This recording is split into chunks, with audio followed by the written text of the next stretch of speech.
नमस्कार। आज मैं आपके समक्ष धर्मवीर भारती रचित एक कविता प्रस्तुत करने जा रही हूँ। उनकी एक प्रसिद्ध रचना है कनुप्रिया। कनु अर्थात कृष्ण और कनुप्रिया अर्थात राधा। ये कविता उनके प्रणय संबंधों की प्रस्तुति करती है। कविता का शीर्षक है तुम मेरे कौन हो कनु। तो लीजिए प्रस्तुत है कविता तुम मेरे कौन हो कनु। तुम मेरे कौन हो कनु, मैं तो आज तक नहीं जान पाई। बार बार मुझसे मेरे मन ने आग्रह से, विस्मय से, तन्मयता से पूछा है, ये कनु तेरा है कौन, बूझ दो। बार बार मुझसे मेरी सखियों ने व्यंग्य से, कटाक्ष से, कुटिल संकेत से पूछा है, कनु तेरा कौन है री, बोलती क्यों नहीं। बार बार मुझसे मेरे गुरुजनों ने कठोरता से, अप्रसन्नता से, रोष से पूछा है, ये कान्हा आखिर तेरा है कौन। मैं तो आज तक कुछ नहीं बता पाई। तुम मेरे सचमुच कौन हो कनु। अक्सर जब तुमने माला गूंथने के लिए कटीले झाड़ू में चढ़ चढ़ कर मेरे लिए श्वेत रत्नारी करौंदे तोड़कर मेरे आंचल में डाल दिए हैं, तो मैंने अत्यंत सहज प्रीति से गर्दन झटकाकर वेणी झुलाते हुए कहा है, कनु ही मेरा एकमात्र अंतरंग सखा है। अक्सर जब तुमने दावाग्नि में सुलगती डालियों, टूटते वृक्षों, हहराती हुई लपटों और घुटते हुए धुएं के बीच निरुपाय असहाय बावली सी भटकती हुई मुझे साहस पूर्वक अपने दोनों हाथों में फूल की थाली सी सहेज कर उठा लिया और लपटें चीर कर बाहर ले आए, तो मैंने आदर, आभार और प्रगाढ़ स्नेह से भरे भरे स्वर में कहा है, कान्हा मेरा रक्षक है, मेरा बंधु है, सहोदर है। अक्सर जब तुमने वंशी बजाकर मुझे बुलाया है और मैं मोहित मृगी सी भागती चली आई हूँ और तुमने मुझे अपनी बाहों में भर लिया है, तो मैंने डूब कर कहा है, कनु मेरा लक्ष्य है, मेरा आराध्य, मेरा गंतव्य।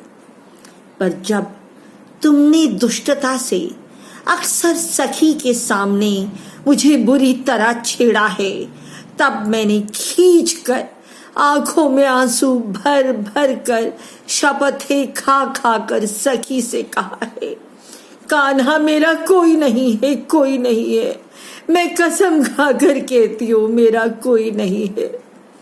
पर दूसरे ही क्षण जब घनघोर बादल उमड़ आए हैं और बिजली तड़पने लगी है और घनी वर्षा होने लगी है और सारे वन पंथ धुंधलाकर छिप गए हैं, तो मैंने अपने आंचल में तुम्हें दुबका लिया है और तुम्हें सहारा दे देकर अपनी बाहों में घेर गांव की सीमा तक तुम्हें ले आई हूँ।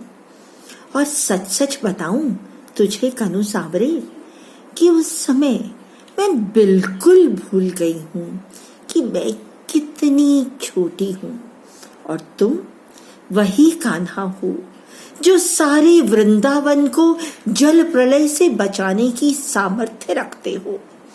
और मुझे केवल यही लगा है कि तुम एक छोटे से शिशु हो, असहाय वर्षा में भीग भीग कर मेरे आंचल में दुबके हुए। और जब मैंने सखियों को बताया कि गांव की सीमा पर चितवन की छांव में खड़े होकर ममता से मैंने अपने वक्ष में उस छौने का ठंडा माथा दुबका कर अपने आंचल से उसके घने घुंघराले बाल पोंछ दिए तो मेरे उस सहज उद्गार पर सखियां क्यों कुटिलता से मुस्काने लगी, ये मैं आज तक नहीं समझ पाई। लेकिन जब तुम्ही ने बंधु तेज से प्रदीप्त होकर इंद्र को ललकारा है, कालिए की खोज में विषैली यमुना को मथ डाला है, तो मुझे अकस्मात ये लगा है कि मेरी अंग अंग से ज्योति फूटी पड़ रही है। तुम्हारी शक्ति तो मैं ही हूं, तुम्हारा संबल, तुम्हारी योग माया इस निखिल पारावार में ही परिव्याप्त हूं। विराट, सीमाहीन, अदम्य, दुर्दांत। किंतु दूसरे ही क्षण जब तुमने वेतसलता कुंज में गहराती हुई गोधूली बेला में आम के एक बौर को चूर चूर कर धीमे से अपनी एक चुटकी में भरकर मेरे सीमंत पर बिखेर दिया तो मैं हतप्रभ रह गई। मुझे लगा इस निखिल पारावार में शक्ति सी, ज्योति सी, गति सी फैली हुई मैं अकस्मात सिमट आई हूँ, सीमा में बंध गई हूँ। ऐसा क्यों चाहा तुमने कान्हा? पर जब मुझे चेत हुआ तो मैंने पाया कि हाय, सीमा कैसी? मैं तो वह हूँ जिसे दिग्वधु कहते हैं, कालवधु। समय और दिशाओं की सीमाहीन पगडंडियों पर अनंत काल से अनंत दिशाओं में तुम्हारे साथ साथ चलती आ रही हूँ, चलती चली जाऊंगी। इस यात्रा का आदि न तो तुम्हें स्मरण है न मुझे, और अंत तो इस यात्रा का है ही नहीं मेरे सहयात्री।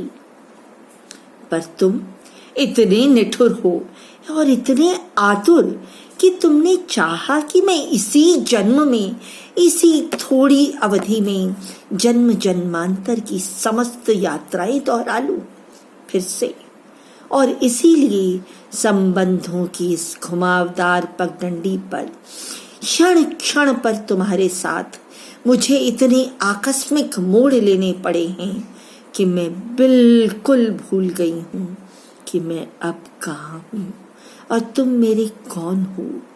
और इस निराधार भूमि पर चारों ओर से पूछे जाते हुए प्रश्नों की बौछार से घबराकर मैंने बार बार तुम्हें शब्दों के फूल पाश में जकड़ना चाहा है।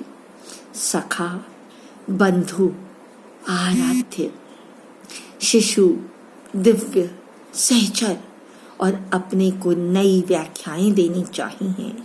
सखी, साधिका, बांधवी, माँ, वधु, सहचरी, और मैं बार बार नए नए रूपों में उमड़ उमड़ कर तुम्हारे तट तक आई, और तुमने हर बार अथाह समुद्र के भांति मुझे धारण कर लिया, विलीन कर लिया।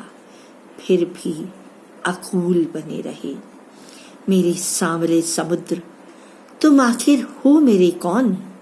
मैं इसे कभी माप क्यों नहीं पाती? मैं इसे कभी माप क्यों नहीं पाती? धन्यवाद।